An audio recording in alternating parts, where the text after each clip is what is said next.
The history of present illness.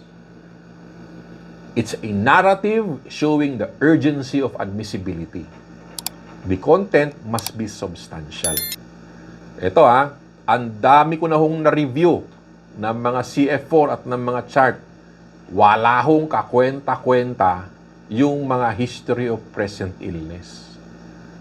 So bakit ko nire-review? Hospitals hire me to when they have legal problems. So I need to review the chart. So a lot of these cases actually, the chart, wala ho talagang kakwenta-kwenta yung nakasulat. The history of present illness is a one-liner. Okay? Ang iba nga, araw-araw lang. So, it will not work. Okay? So, PhilHealth is very sensitive to this because alam ni PhilHealth na a lot of the patients are not actually admissible. You give now or you explain it in the narrative ng history of present illness na yung pasyente mo admissible.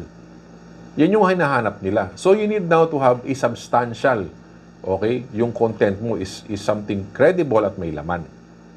Okay? So for illnesses or diagnosis na nasa shortlist ni PhilHealth, binabasa ho yan. Next, inadmit mo yung pasyente, di ba? Okay. So, gagawa mo ng PE. Okay? Katabi ng PE, nandyan yung vital signs.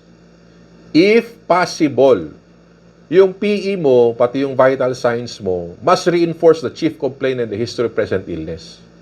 Yung medical evaluator, babasahin niya yung chief complaint.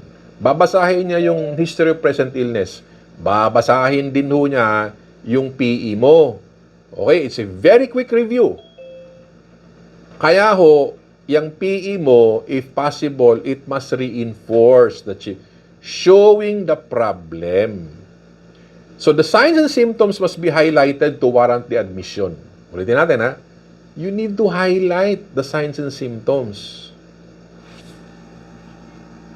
My friends, if your assessment is leading to CAP-MR, make sure the signs and symptoms on your PE, okay, is CAP-MR. I'm not saying you need to fabricate it. I'm saying it is advantageous. If your PE is leading to AGE, moderate dehydration, make sure yung history of present illness mo, pati yung PE mo, will have signs and symptoms on AGE. Showing the need, okay? Kung COVID ho yung ina-admit mo, dito tinamaan yung mga hospitals Inadmit nila yung COVID. Pero yung PE, okay, hilaw. Kasi ho, yung COVID, binasa. Kaya ho kayo pinasubmit ng ng chart. Binasa ho yan. Okay? So you need now to make it appear na substantial. Na kung saan papunta yung admitting impression mo, ganun yun. Okay? So, ang question ni Doktora, kailangan po ba lahat ng vital signs present would match the CPG? Hindi naman ho kailangan mag-match lahat, Doktora. Okay? Sana, maging tugma lang. Okay? Yung mga, pag inadmit mo yung pasyente na, so when do you admit CAP-MR? Okay? So may checklist. So ang checklist ho nila dyan, dapat makita ho na may difficulty of breathing.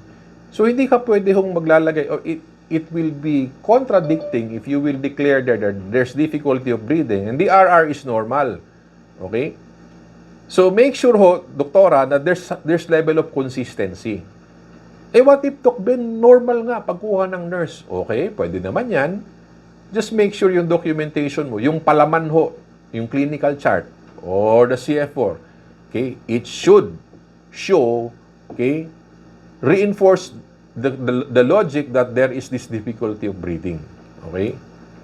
So, ganun lang siya, Doktora. Hindi naman ho siya cast into stone kung ano yung sa CPJ, ilagay mo doon. Hindi ho ganun. Okay? You need to be very creative, okay? At least, pakita mo ho yung konti doon. Okay? Just to make the history and the physical exam credible. Okay? Kasi binabasa ho yan Lalo na kapag mga favorite illnesses nila. Okay?